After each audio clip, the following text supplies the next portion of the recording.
Què tal, amigues, amics? Benvingudes, benvinguts una vegada més aquí els vídeos que vaig penjant a internet i que sempre tenen a veure amb personatges amb els que jo he tingut alguna experiència, alguna relació i que per a mi tenen un cert magnetisme i a més disposo de documents per poder fer els meus muntatges. Gràcies, com sempre, pel vostre seguiment a les xarxes socials. En Pernal, l'Alfred Pernal, aquell home que arreglava bicicletes i també més tard mobilets al carrer d'en Cúbies en un taller doncs molt senzill que va obrir l'any 1960 quan es va plantar pel seu compte i que va tenir obert en aquest espai fins l'any 1973 en què es va desplaçar després al carrer Arbre del Rei. I havia de recalcar les bicicletes en el mur que separava la riera del carrer i precisament perquè no cabien en aquella estança. Aquell home que m'arreglava la bicicleta quan se m'espallaven els frens, que m'arreglava la roda, que moltes vegades no em cobrava, i no només no em cobrava, sinó que me la lliurava amb un somriure, a mi i a tots els altres nens del barri que li tenien molt de pressa i ell volia que fóssim feliços i que poguéssim córrer amb les bicicletes. Al costat del taller, aquella arcada que donava a la part de darrere de la fàbrica de Campriucs, on jo portava moltes vegades a l'esmorzar el meu pare, que treballava allà quan no anava en mar, i que també disposava, a més d'arquitectura especial, per exemple, en el pont que donava a la plaça Empordà, que a l'altre cantó hi tenia l'estació i que si mirem més lluny hi tenia Can Xarrampeina, que ja era la total perifèria del casc urbà. I com parlem d'edificis, hem de veure aquest, que s'hi va fer la reforma on hi havia el cisteller, aquest artesà que els nens entràvem a veure com confegir els coves i els cistells. Si anem una miqueta més ja cap a l'estació hi trobaríem, com si el veiés ara en Miquel Dalmau, el carboner, que a més de carboner després va fer petroler, perquè es van inventar les estufes de petroli i ell tenia allà un bidó en el que anava bombant el petroli per posar ampolles que es carregaven a les estufes de l'època. Aquí podem veure una foto que és entranyable davant de la botiga que regentava amb la Filomena.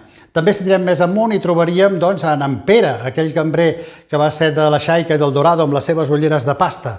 També hi vivien ells, en Pernal i la família, i després també podien trobar-hi en Pitu Albertí, que hi tenia el seu taller de pintura. I més amunt hi trobaríem altres personatges, com per exemple seria en Vicenç Ribot, en Tomata, del qual tenim aquesta foto que ens ha aportat la seva família, que està amb l'Agustín, i amb una tripulació dels cruceros Costa Brava, que anaven precisament vestits com jo vaig avui amb aquest jersei de ratlles. I per què parlo avui d'en Pernal? Parlo d'en Pernal perquè la seva filla, la Dolors, que viu a Itàlia, em va comentar que el dia 2 feia 100 anys, però en Pernal on és? Jo no en sabia res, feia dècades d'ell. Diu, és a Santa Coloma de Farners i viu amb el meu germà i voldríem que vinguessis perquè li faria molta il·lusió i seria una sorpresa i si poguessis cantar alguna cançó ja seria el no va más. Doncs vinga, jo no en Pernal em sembla que hi tinc com una mena de deute moral amb ell.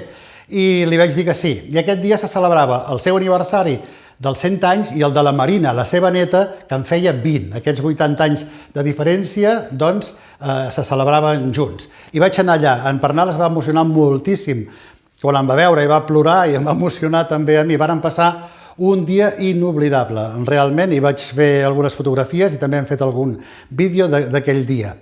I també va venir l'alcalde de Santa Coloma de Farners, que li va lliurar una medalla que dona la Generalitat a totes aquelles persones que fan 100 anys. Veiem aquest moment. És una medalla que la Generalitat dona a totes les persones que fan 100 anys. I com que no passa cada dia, per això mirem des de l'Ajuntament o l'alcalde o qui pugui doncs acompanyar-vos en aquest dia i donar-vos la medalla. Però aquesta no me l'esperava. Molt bé. No me fixo jo gaire en les coses, però m'agrada contribuir. I a mi m'agrada trobar persones tan entenimentades com vos.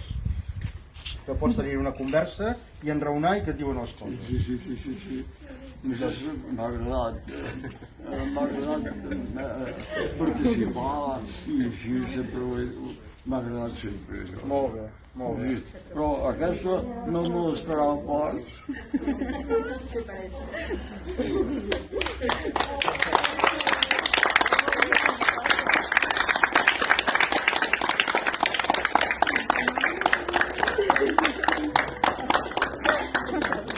Emocionant, oi? Doncs bé, després del lliurament del ram de flors i també d'aquesta medalla de la Generalitat, vaig saber que en Pernal tenia moltes més aptituds de les que la majoria de nosaltres coneixíem i he volgut recollir vida i miracles en aquest vídeo que veiem a continuació. Som-hi! Alfred Pernal Vilaseca va néixer exactament el 2 d'octubre de l'any 1921 a Sant Feliu de Guíxols, fill únic de Josep Pernal Porta, originari de Querforadat a la comarca de l'Alt Urgell, mecànic de professió que va treballar a la companyia d'autobusos de la línia de Sant Feliu a Palafrugell. A la fotografia el podem veure amb altres companys del taller. La mare, ganxona, Dolors Vilaseca Salomó, era treballadora del suro i professora d'Esperanto a Frateco, centre esperantista que comptava amb molts alumnes, com es pot veure en aquesta imatge de l'any 1914. En Pernal va cursar els seus estudis a l'Escola Laica de Sant Feliu de Guíxols. També cal destacar que va estudiar dibuix lineal artístic. Aquí en teniu una mostra. Amant de la tècnica, es va especialitzar en el muntatge i reparació de ràdios d'aquelles antigues de làmperes de l'època. Gran aficionat a la literatura i a la música, formà part del cor Nova Gesòria que dirigia el mestre Rafael Figueres, realitzant moltes actuacions arreu i en recorda alguna de molt peculiar, ja que van cantar davant d'en Franco a Madrid i en català. Però el que més li agradava era interpretar cançó de taverna a Cal Canari o a Can Rius ocasionalment. Quan a la vida laboral comença les tasques de dibuixant tècnic als tallers de Can Castelló de Sant Feliu. Aquí podeu contemplar la seva traça en el disseny d'una politja. També va ser oficial mecànic als tallers Bosch per més tard formar part de la plantilla de l'empresa de construcció dels germans Ribes. Es va casar l'any 1958 amb la Carmen Castro, una atractiva jove gallega que va marxar als 14 anys del poble de Sant Mamet i que treballava de minyona a Barcelona, a la casa del conegut pintor Josep Amat, que es va traslladar a Sant Feliu amb la seva família i així és com va recalar a la ciutat. Durant un temps també va treballar amb la família Serra Vicenç. La celebració de la boda es va fer al Bar Montserrat. Ell tenia 39 anys i ella 30. Aquí tenim diverses imatges d'aquella diada. Estaven espectaculars. Els veiem amb en Joan Clarà, en Salvi. També una altra fotografia amb la cosina Isabel i en Josep. I fins i tot amb en Pere Piferrer, que era el fotògraf de l'esdeveniment. Als 2 anys de casats, el 1960, neix la Dolors. Després vindrien en Josep 1963 i en Pere 1965. Aquí els veiem en aquesta foto familiar a l'estació. Cal remarcar que en tot aquest temps també ho combinava fent reparacions d'aparells de ràdio. Per això s'havia titulat tal com mostra aquest diploma. De fet, els responsables de Ràdio Televisió Espanyola li varen proposar fer-se càrrec del manteniment del repetidor pels seus coneixements, oferta que va rebutjar perquè hi havia de pujar armat. L'any 1973 la família es trasllada al carrer Arbre del Rei, on hi han construït una nova llar i un nou taller, tancant definitivament el petit espai del carrer Cúbies. Quan els fills ja són grans, l'Alfred i la Carme es quedaven sols a casa i van decidir passar-s'ho bé, i mobilet amunt i mobilet avall se'ls veia per tot arreu. A Casa Pedro, aquí el veiem amb la Victòria Orenya, l'esposa d'en Josep Roncero, al Corsari, a la Cava, a Cal Canari, a l'Antiquari o al River Club, on podem veure l'Alfred on fire amb la balladora titular, i en aquesta altra foto podem veure la Carmen amb el carismàtic Alfredo Rey gaudint d'una nit d'estiu. Passat el temps, la Carmen cau malalta i mor l'any 1986. L'Alfred perd, com ell mateix escriu en algunes notes, la seva estimada companya, i en aquests escrits hi recorda el dia de festa major en què es van prometre. Demà farà 41 anys que em vaig prometre amb la Carme, siguent el primer dia de festa major de l'any 1958. Ara em sembla com si fos un somni. Vàrem quedar que jo l'esperaria al passeig que va cap a Can Rius, al vespre, abans de començar el ball a l'Embalat. Va baixar aquell carrer que puja amunt, que en diuen del Raig, i quan va estar al meu costat no la vaig conèixer de tan bonica i senzilla que anava. Estava maca de veritat. Portava un vestit de nit fosc d'estiu, un vestit senzill i elegant, acompanyat del seu collaret i a la munyeca el braçalet que un dia vaig regalar-li. En Pernal es va refugiar en activitats que l'omplien i es va centrar a fer esport, pintura, dibuix, lectura i a escriure llargs diaris. Podem contemplar 3 magnífiques aquarel·les pintades per ell mateix. Una, aquesta, la de l'Abadia, una altra, aquesta, la del Casino dels Nois, i també una tercera, ja que tenia un cosí que vivia a la Seu d'Urgell i va pintar el carrer on vivia, el carrer dels Canonges. l'any 2000, amb 79 anys complerts, decideix esquivar definitivament la solitud i pren una de les decisions més complicades de la seva vida, deixar el seu estimat Sant Feliu per marxar amb una part de la família que resideix a Santa Coloma de Farners, on està molt ben cuidat i on conserva els records de 100 anys viscuts que encara l'emocionen. De fet, té centenars d'escrits, pintures, fotografies i, sobretot, un munt d'experiències d'una llarga vida centenària.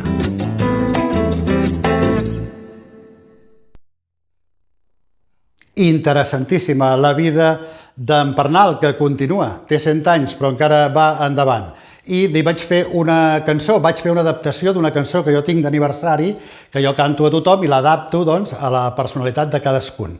I aquí veurem en Pernal, a la família i tot el que va passar aquella magnífica tarda. Moltes gràcies per la vostra atenció, si us agrada compartiu i ens trobem d'aquí uns dies amb el proper personatge. Adeu! Quan el dia es va fonent, m'he colat per la finestra per robar-te algun moment i afegir-me a aquesta festa amb confeti en els cabells i en els ulls una mirada que et recorda els anys passats quan eres més jove encara, envoltat de bons moments, capturada en 1000 petons. Potser hi ha una llagrimeta que et banya les emocions. Deixa-la que caigui al terra on sostenen els talons. Un cos que va donant guerra, superant les situacions.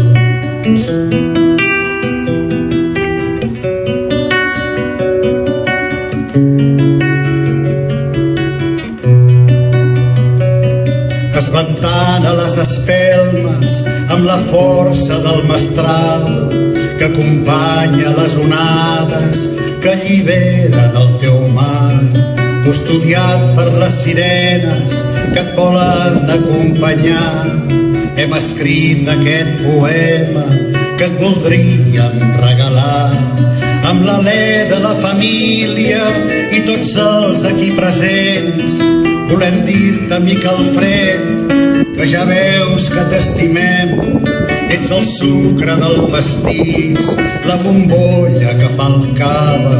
Mai no ens falta el teu somrís que dibuixes a la cara. I deixant que passi el temps, desitjant que per molts anys tornarem en els 200. Tu mereixes tot, company, i me'n torno a Sant Feliu amb records a les maletes.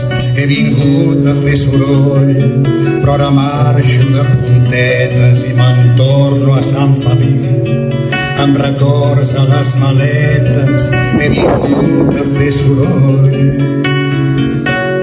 però ara marxo de puntetes.